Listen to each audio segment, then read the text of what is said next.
વડોદરાના પાદરા અને આણંદ જિલ્લાને જોડતો મહીસાગર નદી પરનો 45 વર્ષ જૂનો ગંભીરા બ્રિજ આજે વહેલી સવારે તૂટી પડતા હાહાકાર મચી ગયો।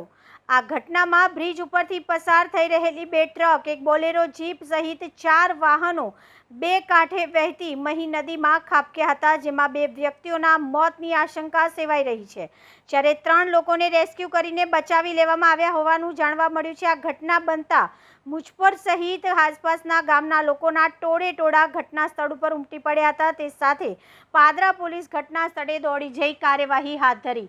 મળેલી માહિતી પ્રમાણે પાદરા તાલુકાના મુજપુર ગામ પાસેથી પસાર થતી મહી નદી ઉપર આણંદ જિલ્લાને જોડતો 45 વર્ષ પૂર્વે બ્રિજ બનાવ્યો હતો, જે પાદરા ગંભીરા બ્રિજ તરીકે ઓળખાય છે। છેલ્લા ઘણા વર્ષથી આ બ્રિજ જર્જરિત થઈ ગયો હતો। દરમિયાન આજે વહેલી સવારે મુજપુર પાસે બ્રિજના વચ્ચેથી ટુકડા થઈ જતા બ્રિજ ઉપરથી પસાર થઈ રહેલા એક પછી એક 4 વાહનો બ્રિજ નીચેથી પસાર થતી અને બે કાંઠે વહેતી મહીસાગર નદીમાં ખાબક્યા હતા।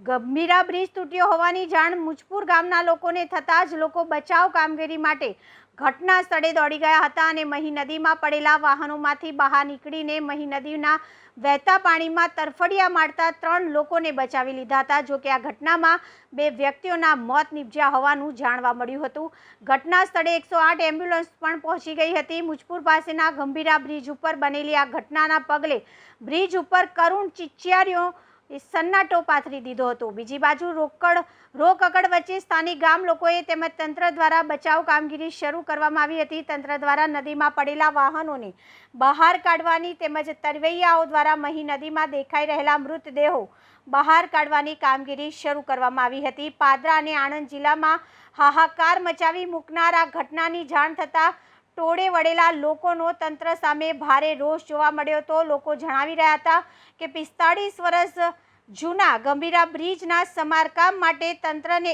અનેક વખત ધ્યાન દોરવામાં આવ્યું હતું, પરંતુ તંત્ર દ્વારા કોઈ કાર્યવાહી કરવામાં ન આવતા આજે આ દુર્ઘટના સર્જાઈ છે।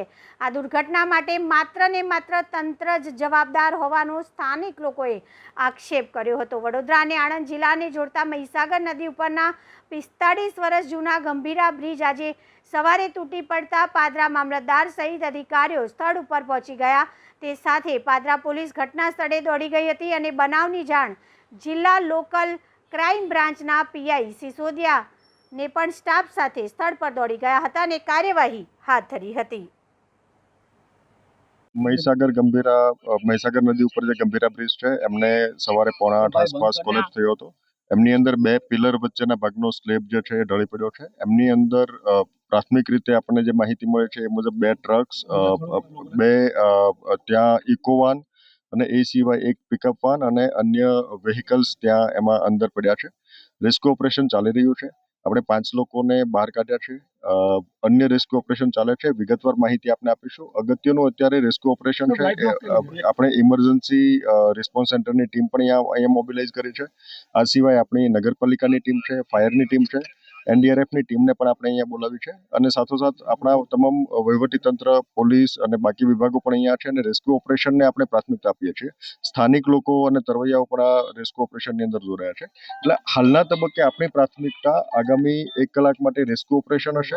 આપનો જે મુદ્દો છે કે આ બ્રિજ શા માટે કોલેપ્સ થયો એમના વિગતવાર આપણે કારણોની આપણે જાણ પણ કરીશું, પણ હાલના તબક્કે અગત્યતા આપણી આ બ્રિજના જે રેસ્ક્યુ ઓપરેશન છે આપણે એમને બધાને બહાર કાઢીએ અને એમની લાઈફ લોસ આપણે મિનિમાઇઝ કરી શકીએ એ દિશાનો પ્રયત્ન આપણો છે।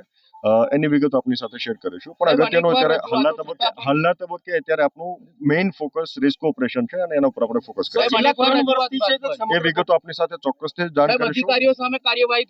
ચોક્કસથી આપણે જે પણ કાર્યવાહી કરવા પાત્ર છે ચોક્કસથી કાર્યવાહી કરીશું। હાલના તબક્કે અગત્યનું અત્યારે રેસ્ક્યુ ઓપરેશન છે અને એના ઉપર ફોકસ કરીને આપણી સમગ્ર ટીમ મોબિલાઇઝ કરીએ છીએ અને રેસ્ક્યુ ઓપરેશનમાં આપણે તમામ સ્થાનિક લોકો પણ સહયોગ કરી રહ્યા છે।